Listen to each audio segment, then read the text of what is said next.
I felt a cloth across my mouth here like this. I was dragged into like a type of a bandstand, and I was attacked and I was raped. So I'm laid on my bed and I'm praying.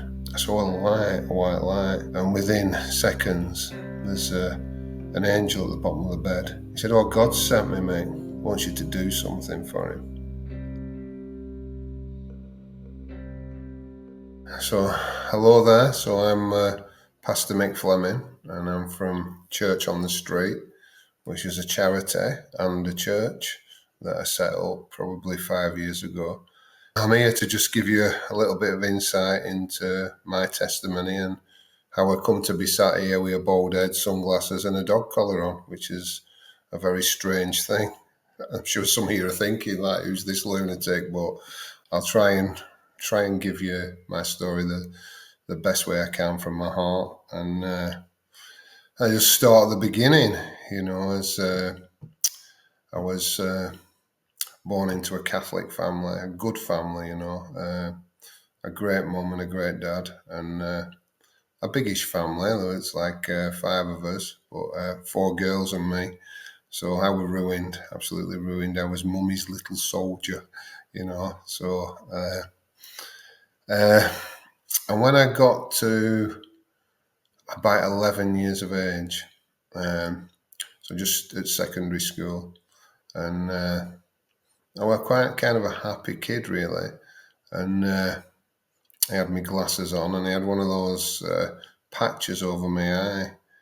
Kind of like I don't see it much now. There must be different ways of dealing with it, but so I always felt a bit like I didn't look right, if you will. So because I was this strange kid with this patch stuck over his eye, and then I progressed to having like a frosted lens over one eye on the glasses, and I hated them. I absolutely hated them, and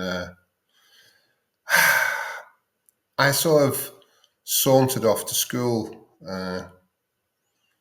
one day, and it's notable to say my sister had given me my dinner money, and it was 50 pence for the week. So you can imagine how long ago it is. It might have been 60, but anyway, I had this 50 pence in my hand, and I was never going to pay the dinner money. I were always, or the bus fare or anything. I were always going to buy cigarettes or toffees and stuff like that, even at 11. And but I had it in my hand, so I didn't lose it. And I took a shortcut to school that day, and it changed my life. That shortcut changed everything. And I walked through a park, down the side of a park where it was quite isolated, but it was the morning, the sunny day. I can remember hearing the birds singing. I just didn't know that I'd never hear them again for 30 years. I felt a cloth or wool across my mouth here like this.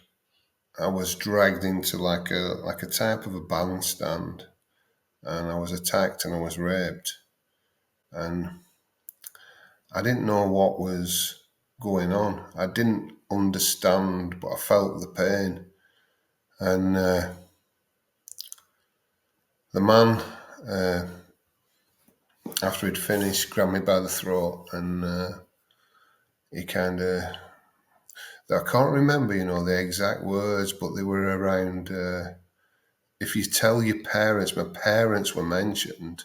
It wasn't if you tell anyone, it was if you tell your parents, I'll kill them. And it terrified me. And I remember my glasses with the frosted lens being on the floor. And I remember in the corner there was a bench, and on the bench was an empty bottle, cider, somebody with glass. And for years later, I imagined myself picking it up and smashing him over the head. But it was fantasy. I didn't. I just My mind wanted me to have been able to do that. I was too scared, even if I could have got hold of it. I was too petrified and too stunned and too shocked, I guess. But it's an image that stayed with me for years and years and years. And I fantasized sometimes that I had actually done it. I had picked it up and I had battered him but I didn't, and I kept coming back to the fact that I didn't. And then why didn't you? Why didn't you do it? Why didn't you? And that resonated with me for years and years and years. After the attack, it was like I'd put my head in a bucket of water and the sound was outside of me. It was like I wasn't present anymore. The birds weren't singing anymore. Couldn't see the sun shining or the blue sky or the white fluffy clouds. I don't remember ever looking upwards again. I went to school and I never spoke at all day. Never said one word. And nobody asked me why. When I look back, I think, how strange. I went home that night and when I went to bed, I was petrified. I remember seeing, and I never felt scared before. I remember so we lived on the main road and the street lights shining into my bedroom, and there was a tree across the road and I could see the branches and they were like poking in through the light onto my bedroom wall. And it scared me. It was like a ghostly, fearful experience. And I was scared to cry. So I bit the pillow, like the quilt, the side of the quilt, bit it so that my mum and dad wouldn't hear me crying because I was so scared that this man might come and kill him. And I didn't know really then, but I wouldn't cry again for another 30 years. It was the last time I cried for so long. I guess something just shuts down. I plucked up the courage, to tell my dad. And I thought, I'm going to go downstairs in the morning. I'm going to tell him. They were good people, he would have listened to me. They would have believed me. They would have done whatever can be done. I know they would. And I went downstairs and my dad was walking in the house through the door and he just said, "Come and sit down, son, your sister's dead." And it was just like that. The words sounded really hard, really harsh. And I heard a sound that I've heard many times in the ministry that I do now.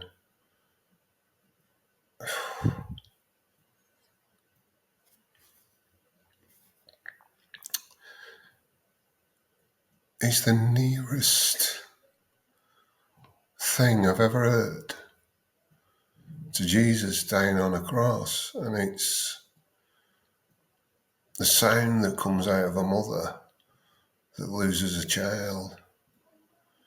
It's a mixture of extreme pain and extreme love, and the sound haunted me and filled me full of fear. And this was my mum and dad. And these things were coming out their mouths and it was all real. And I could never speak of what's happened to me. I knew at that moment that I'd never tell him. I went upstairs and my mum had some, we call them DF118s, but it was just like codeine really. I suppose they were painkillers for a bad back. And I still don't know why to this day. I would, so young, think about taking them. I don't know why. I think maybe the nearest I've got is maybe that when she was in pain, she took them and she could do stuff. And I think maybe that's all I was thinking. I could do stuff if I took these tablets. I could go to school. I could maybe be normal again. And I just took a few of these, an handful. And I lay on the bed and I had the best feeling I'd ever had in my life. I floated out of my body. I could see in colour again because my eyesight had gone black and white after the assault. And I felt warm. I felt love like I've never felt it before. I felt like someone was holding me so close. I still struggle now in respect of I'd love to feel that feeling again. You know, the first drug, the first time. And it took me out of reality. And then slowly but surely sort of come down again, and it was all real. It was all true. And it felt even worse. And that was the day I became an addict, I think. It was the day I found that a substance or anything helped me to change how I felt. And it worked. You know, it did work. It was just that I never wanted to come back. I thought about taking enough to kill myself. I knew that much even at that age, but I didn't really want to die. I just didn't want to live, you know. And I think that was the rubber stamp for my addiction. And pretty soon I progressed. My behaviour, I went from this nice little boy. I think important to say because it helped me with my faith, you know. So, you know, I talked about holding the 50 pence in my hand when I was going to school. If you look, I don't know if you can see it. There's a scar on my hand. I don't know if you can see it. I hope you can. The 50 pence brought the skin and pushed in. And whilst we're being assaulted. And I know it sounds strange, but it really helped me that over the years. I used to look at it and I used to think, I've got this scar here in my hand. And when I found out years later that Jesus had holes in his hands, because I didn't know, I felt connected to him because of the pain. And when I look at it, sometimes it brings tears to my eyes, you know, because I'm free, you know. For years as I grew, I think the trauma, I'm sure it was the trauma, it caused me to switch off. And I found out that if I could get money, I'd feel better. Because I could buy stuff and do stuff. So I became a thief first. And I had a thing in my head. There was no point stealing one sweet. You might as well steal the box. So I had this thing to take as much as possible. What's the point taking the risk for a small amount? If you're going to take the risk, it might as well be a big amount. And that was a kind of a philosophy that stuck in my mind. I got involved with drugs. By the time I was 14, 15, I had this, I can only describe it as, and it stayed nearly most of my life as well. So it's like, I don't want people to know the truth about me. So in essence, it was like I lived a different life. So when I was kind of in Burnley, I don't know what I was, a builder or whatever I was doing at the time. But that wasn't who I really was, because I was doing lots of other things in other places. And they became like different personas. So as I got older and I progressed, into, working and dealing with firearms, and always had knives on me and things like that, becoming very paranoid. I'd found my drug of choice by then, which was crack and alcohol.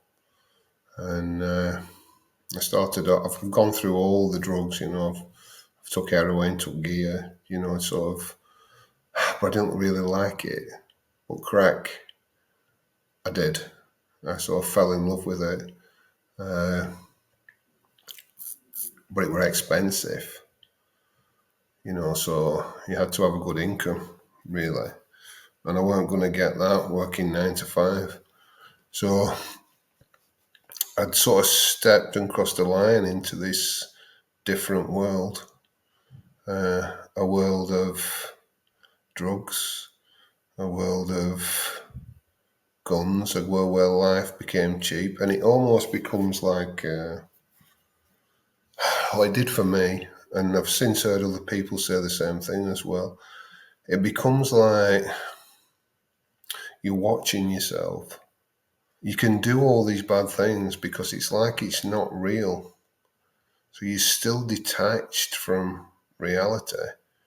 And it leaves space for fantasy to take you away from the reality of the trauma. So you don't acknowledge what you're doing to other people. You don't acknowledge the pain you're causing them. And it allows you to do it. Really difficult times when I look back. Not just for me or for my family. I got married. I've been married 3 times. So I had 3 children with my first wife. And they're all pretty much grown up now. And she woke up overnight when we were about 30. So we had quite a lot of money and nice fancy house and cars and everything, which were coming from the lifestyle I was leading. And she woke up literally overnight, and it was like she'd had a nervous breakdown. And it wasn't, sadly. She developed schizophrenia from having our youngest daughter through postnatal depression. It started, and even now, 30 years later almost, she still needs psychiatric care, at times. So we ended up splitting up. I had the children, and I thank God now for my parents, because, they were the ones that sort of took the responsibility, really. I got married again, and I had another boy. He's grown up now. He's 22, but he's the youngest. And his mum died of cancer. Sadly, she was a lovely lady. I don't know how she put up with me, but she was a lovely lady, I got married just a few years ago again, now as a Christian, to Sarah. And Sarah's had cancer 5 times, believe it or not. So the love of God allows you to go through the pain and connect to each other, even in pain. And there's something so special and freeing about that. And I wouldn't change it for the world. It allows me to have some empathy and some care for other people. I've had a few attempts on my life. One was pretty close. So one was where a car pulled up at the side of me, and from only feet away, 3 shots were fired into the car, and they all missed. Because the guy, I don't think had ever fired a gun before, and I wasn't afraid. I was more fixated on, how dare you? Do you not know who I am? Do you not know who I think I am? So I guess the pride and things like that.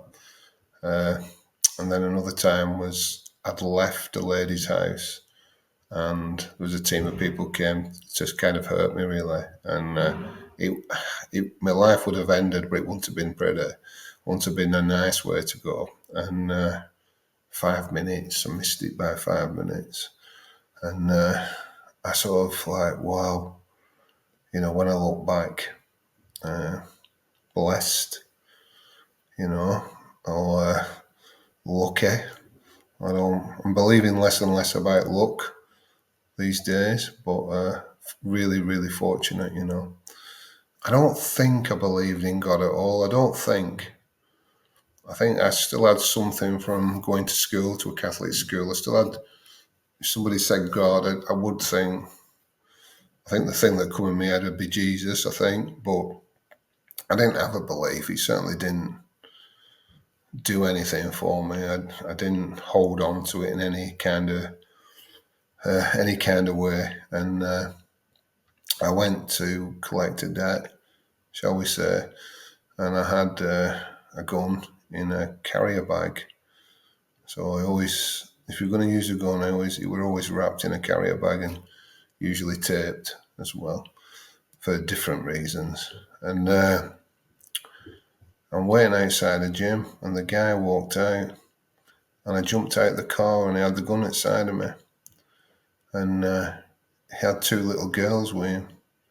I don't know, 7 and 8 or something like that, 6 or 7, I'm not sure. And he had hold of the hands, and something happened. And I believe this is the beginning of my faith journey, to be honest with you. And I turned and I looked, and he was going to get it one way or another. And I really wish I could say I wouldn't have done anything because the children were there, but that's not true. I wouldn't have hurt the children, but I didn't care. I wouldn't have cared less. I didn't care less whether they saw anything or they're there or not, because my heart was so cold. I had a job to do, and that's what I would have done. And light started shining off the hands. It was like, all I can describe it is like really bright white light, like torches pointing right into your eyes off either hand, and they hit me in the eyes, in the face. And for 15 seconds, maybe a bit longer, not much, I couldn't see. And they just walked right past. I sort of staggered back a bit, but then I started feeling sick. I started to shake, I started to sweat. I had no idea what were happening to me. I started to retch, and then I was sick. And I tore something inside my stomach. So there was blood pouring out of my mouth. And I looked down at myself. I had a t-shirt on, and it was like I'd been stabbed. It was just blood everywhere. I got back in the car and I drove it off to just like near an industrial park. And the radio was on. And I'll never forget the song. To this day, it's still one of my favourite songs. And it was Johnny Cash, The Man in Black. But it didn't feel like a happy song. It felt like I was black, dark inside. There was something dark about me. And I said a prayer, but more of a demand on God, because I didn't know what to do. And it was like, I can describe it. God, if you're real, you better help me. So I'm telling God what he should do. And I don't think that were the best idea. But I got the answer straight away, almost instantly. Nothing at all. And I just had this moment where I just thought, I've done so many bad things, evil things really, hurt so many people. If this God's real,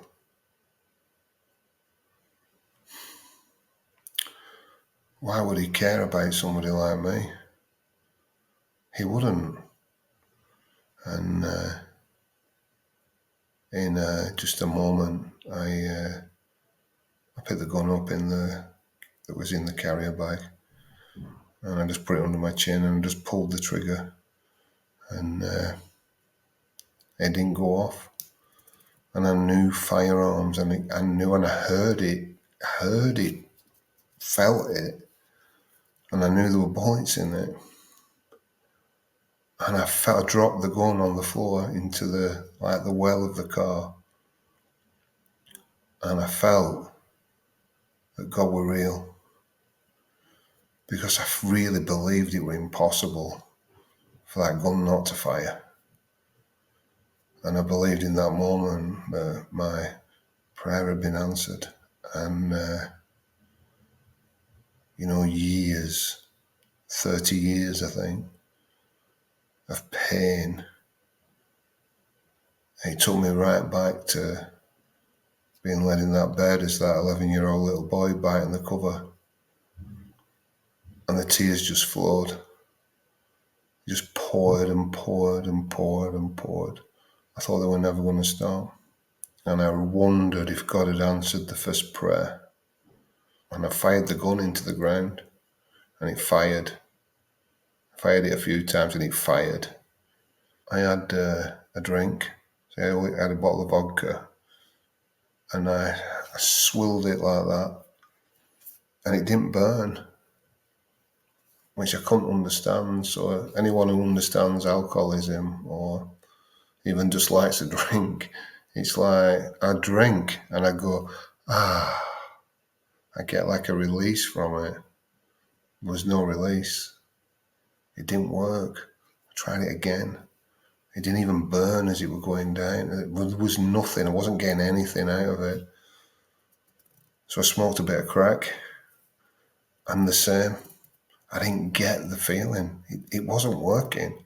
Within, I think days, could have even been the day after, it's a bit sketchy, I got arrested at gunpoint, and I got took to the police station and questioned.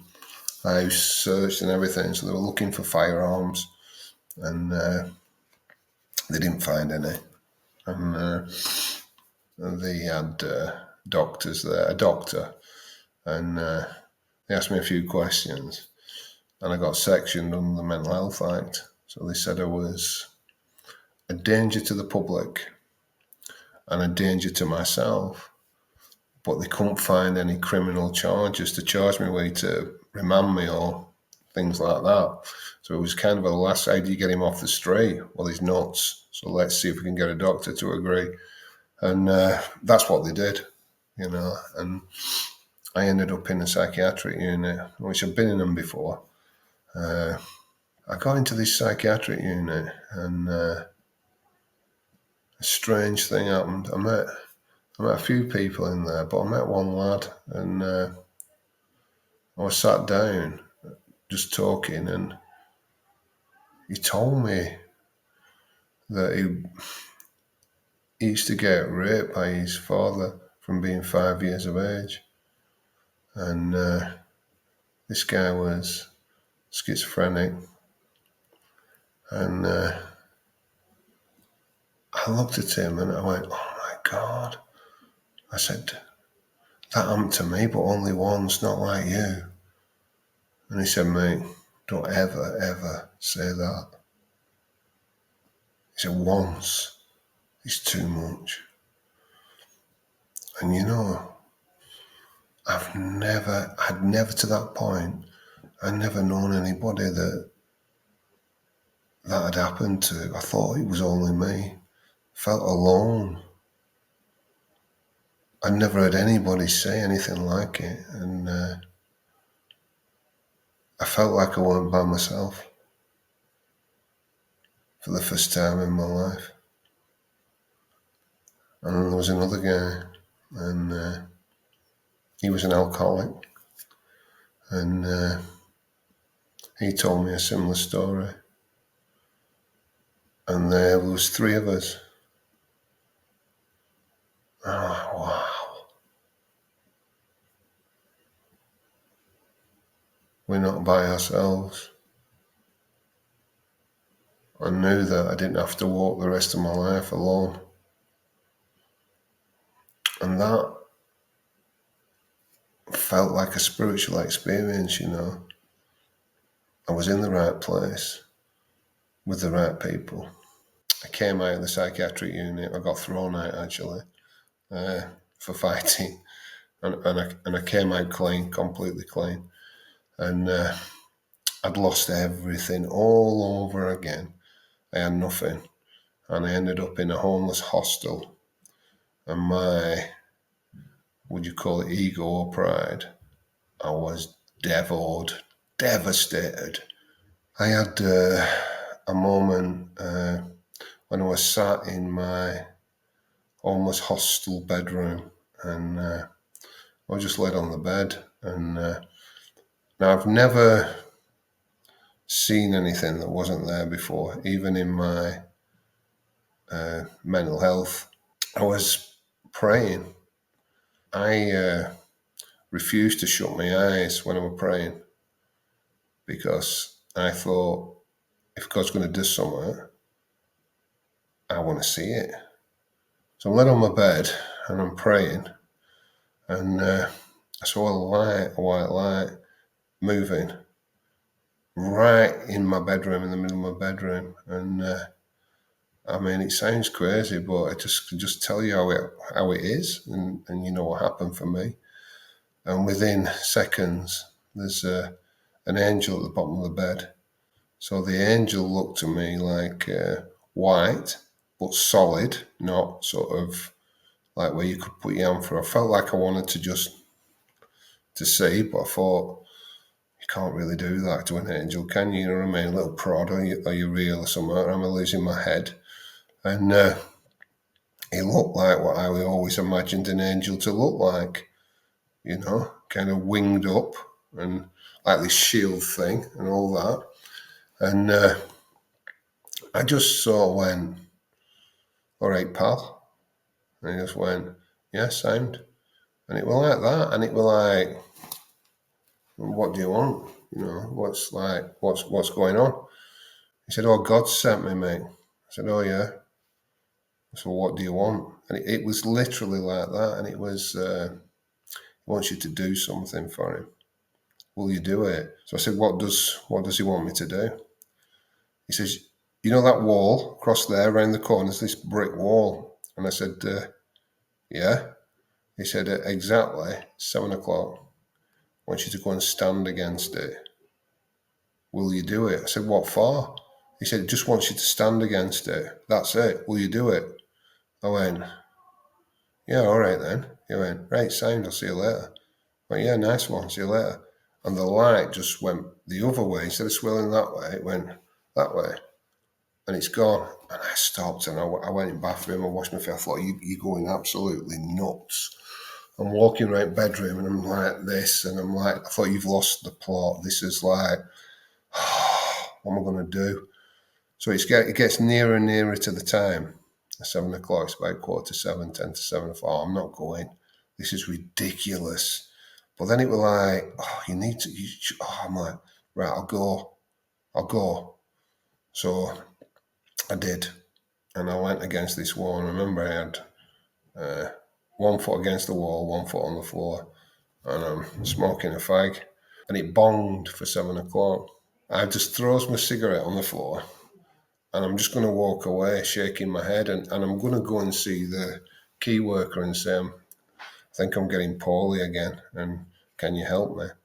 And a bloke walked around the corner and said, all right, Mick, I bet you didn't expect to see me here, did you?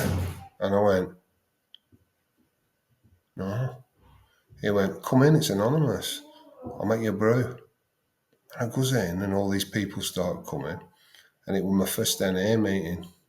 And they all started talking about God. I got proper recovery.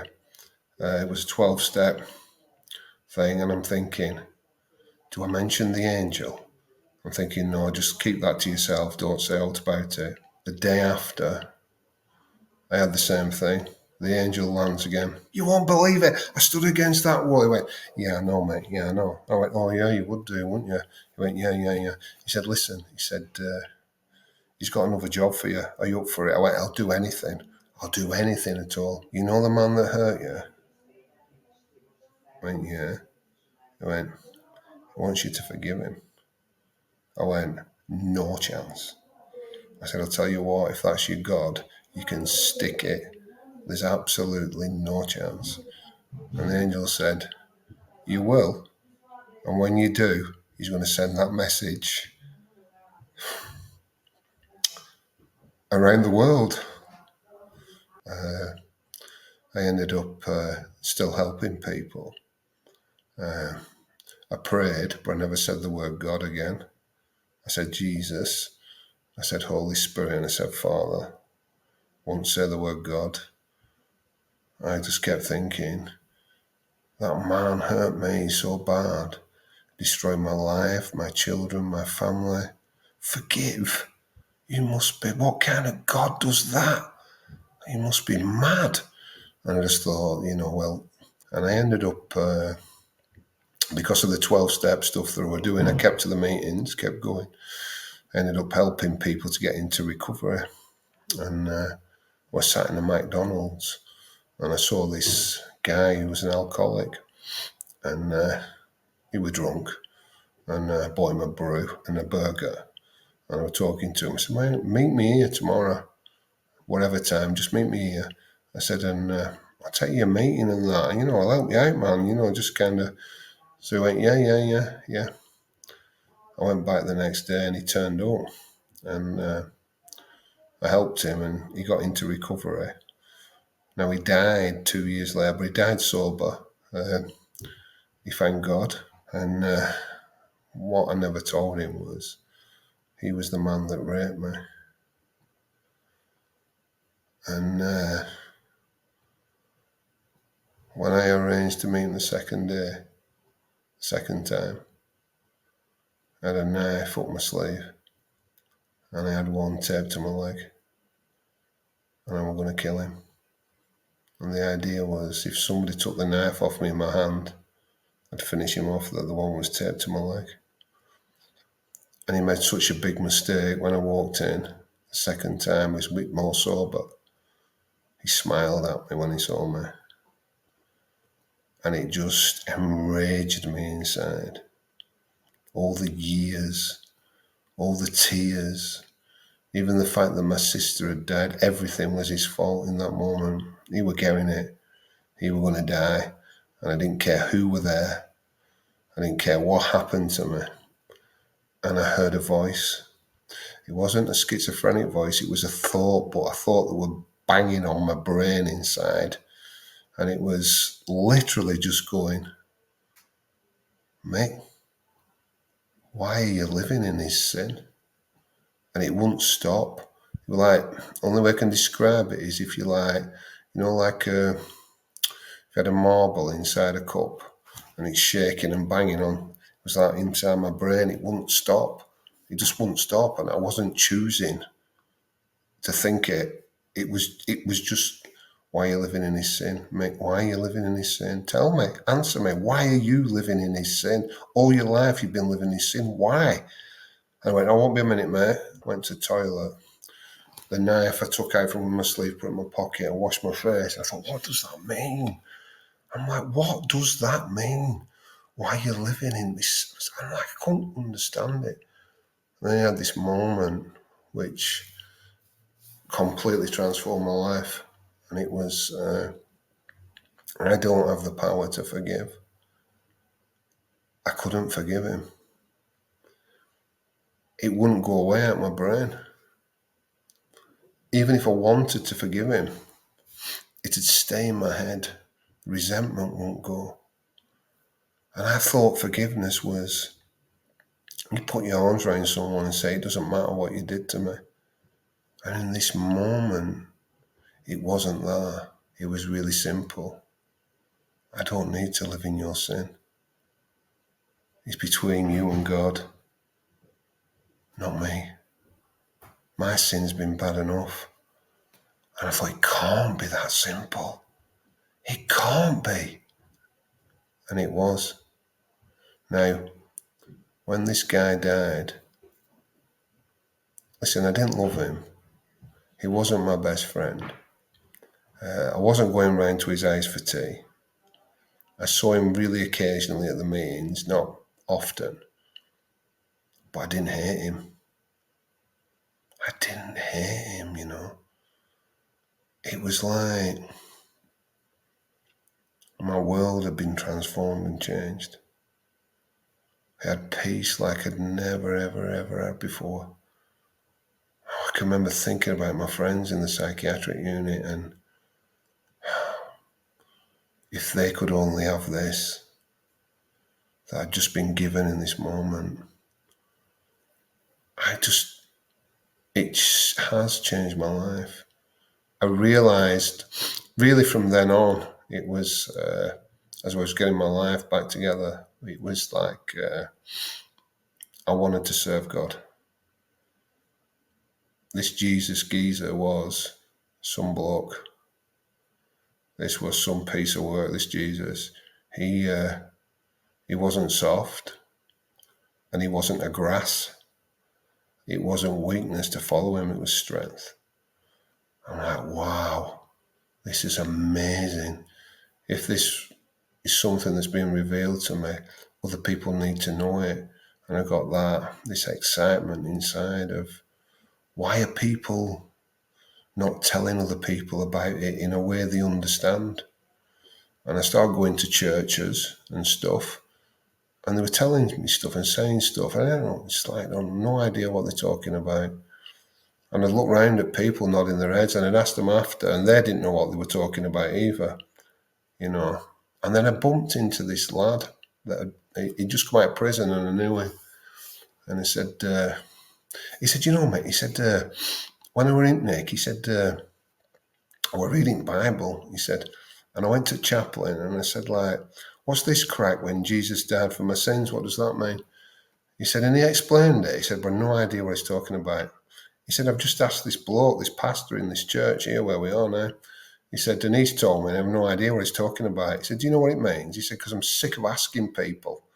He said, because it's there very clearly, Jesus dies for your sins. He said, and everywhere you go, they tell you that in these churches and that. He said, and nobody's been able to tell me what it means properly. He said, don't know what they're on about. They're just making words up in their heads and stuff. I went, so what did you go to jail for last time? Then he went, burglary. I went, right. I said, so just imagine this. There's a bloke on the floor outside. He's getting spat at, kicked in the face, getting his teeth knocked out. They're stabbing him, they're booting him, stamping on him, calling him every name under the sun. He went, right, yeah.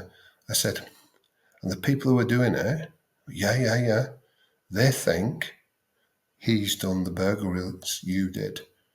Right? What? He said, he's done the burglaries. He said, why don't he just grass me up? I said, because he's not a grass. He said, well, why does he just take it? I said, because he loves you. And he said, it's Jesus. And I held him in my arms whilst he cried. Jesus had died for his sins, for his burglaries, and for everything. And he understood. And we got barred from the church. I'll tell you why. So you have to excuse my language. You can edit this or not, whatever you think. Because he jumped up and said, "Jesus has fucking died for my sins." And we were asked to never come back again. And my friend said, "We only want to go where Jesus is, so we won't be coming back here anyway." I had a moment that was similar for me, when I was homeless. And it was, I went into a church and they were lovely, lovely people. It was the first night I was sleeping rough. And they were beautiful people. And they give me a cup of tea and they give me some biscuits, I think give me some toast and that. And it was time to go. It was getting cold and late. I didn't have a coat. I had a t-shirt. And they wanted me out the church. And that's not their fault. The place had to shut. It's not their fault. But I felt it. I felt they didn't want me there. And I remember walking out the door. And I heard the door lock behind me. And I felt it. But I understood that they had to live their life and they had their own rules and everything. And I went across the road and I was lost. Or rattling for a drink. Really bad. Thought we were going to have a fit. And I saw a guy in a shop doorway. He said, "Here, come here." And I went over. He said, "Where are you sleeping?" I said, "I don't know." He said, "Sit down." So I sat down and he took the quilt and he shared it with me. And he had like a black woolly hat on and he took it off and put it on my head. And then he pulled the cider from the side, opened it, and he just kept pouring it into my mouth, just slowly, bit at a time, just until the shake stopped. And then he rolled me a cigarette, put it in my mouth, and he lit it. And he said, "You'll be all right."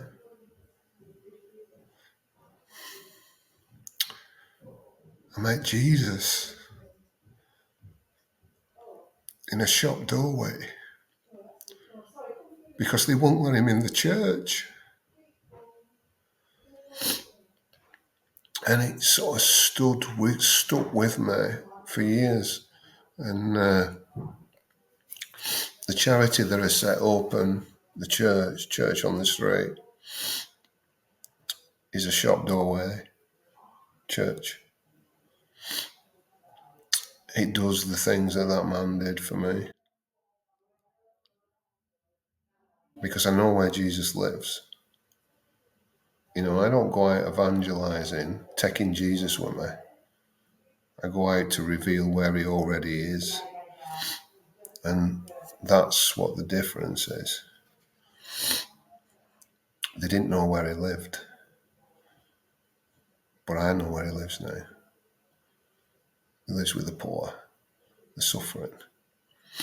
And when I go to them, they minister to me. And that's what the church needs. I ended up going to university to do a degree in theology, but with no education. Like, I blagged my way in as a mature student. Absolutely crazy, really. So to be really bad, you had to get 40% in your first year. That's to be really, really bad. And I got 17%. So I was really, really, really bad. And they said, they pulled me into the office and they just said, "Look, you can't read and write properly, mate, can you?" I went, "No." I said, "But how did you think you were going to do a degree?" And I was just so honest. And I said, "I thought Jesus had helped me." And they looked and they wanted to laugh, but they knew I meant it. And they said, "Right, we're going to get you tested for dyslexia." So they paid about 300 quid. It was a fair bit of money. And they came by, I've got dyslexia, dyspraxia and Hurling syndromes, hence the glasses. And I got the glasses and blimey, I couldn't believe it, man. I could read. I could not believe it. I was like, this is mind-blowing. And I started reading everything. I read this book about this bloke called John Wesley, and I could not believe it. I read this thing and it said, he had God in his head, but he didn't have him in his heart. And it says, he describes it, my heart was strangely warmed. And I went to the chaplain and I said, listen, I'm like John Wesley. She went, no, you're not, mate. I went, well, I should be. So she was laughing and said, I have God in my head. I need him in my heart. And she just said, right, sit down. She made me a brew. And I said, how do I get him in my heart properly? She said, Jesus died for your sins. I said, yeah, I know. She said, no, you're not hearing me. She said, especially for you. I went, what? She said, no, listen to me. Especially for you. And it broke me, and I felt my heart get strangely warmed in an office in a theological college, university. And I redid the degree, so it took me 4 years instead of 3. And I got a really happy degree. I got a really good degree from Manchester University. And the doors opened. I got ordained and I set the ministry up. And what happened was, during COVID, the BBC, a bloke rung me up. He's now become a really good friend of mine. And so this would be 4 years ago, 4.5 years, wherever it is. And he said, can we follow you around in the work you're doing? I said, yeah, if you want. So they did. And they did a TV programme, which was for the news, BBC News. And when it went on the telly, I didn't think no about it, because it's just what we do, innit? We Christians, we do this work. That's what I do anyway. I just thought it was just what Christians did. But when it went on the TV, it went off. It went completely viral. And 50 million people watched it. I just thought, what a Christian witness. 50 million people looking at a fella in a dog collar, he had a baseball cap on, serving the poor. Oh, wow. And since then, I've been constantly on TV and radio and newspapers, but it's never about me. It's about an issue. It's about drugs. It's about injustice.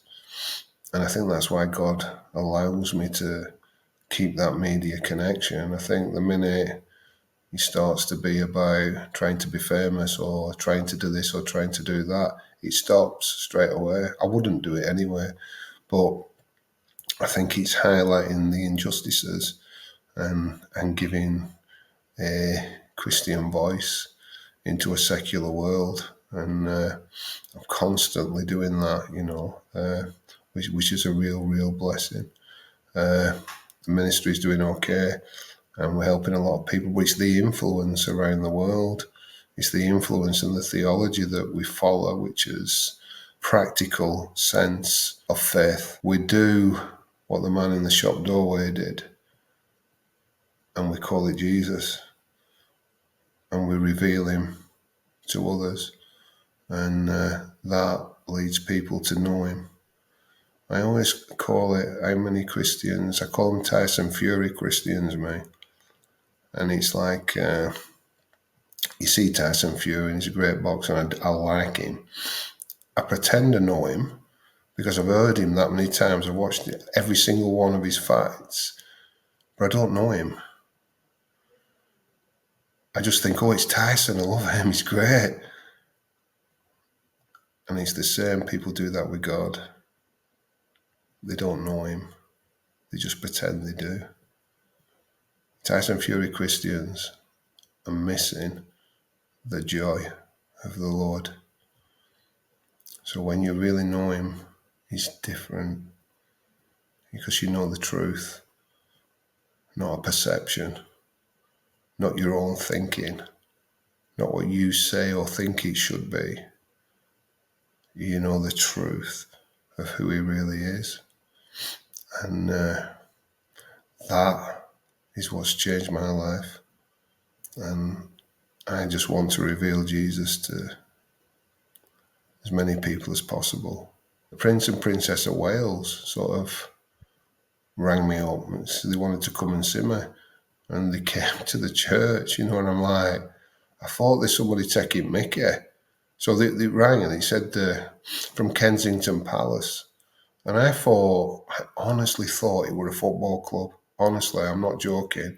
I thought it were like Crystal Palace. So I thought, why is a football team ringing me? And it's like, and then, so they got me on a Zoom meeting, and then there's all these high up people, and they say, the prince and princess would like to come and see. I'm like, it's not a football team, this, is it? And they came.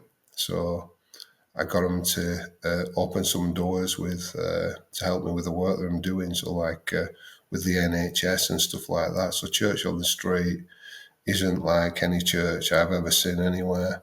So we do have medical facilities and housing facilities, and drug and alcohol services work with us, and I can go on and on. It's very, very, very unusual. Mental health teams from the NHS, counsellors, secular world comes in here, and we don't pretend we're not Christians, and we don't accept money unless we can testify our faith. And it works so well. It's been such and such a blessing. So when I wrote the book, I thought, I'm going to ask him. So I said to Prince William, I said, listen, I'm writing this book about my life. I said, and is there any chance you can write a paragraph or something, a few words, and I can put it in the book? I said, and it's up to you if you don't want to do it. So apparently a royal's never done that before. And he went, yeah, sound. Yeah, I'll do that for you. And he did it. And I'm sure that's helped to sell the book, hasn't it? Because it's a bestseller. So I'm just a bald-headed pastor with a pair of sunglasses on that is trying the best I can to follow Jesus because I know he loves me. And I'm so grateful. And, thanks for letting me do the testimony. Thanks for having me on. I think it's felt very special doing this today. I don't know why, but it really has. And God bless you.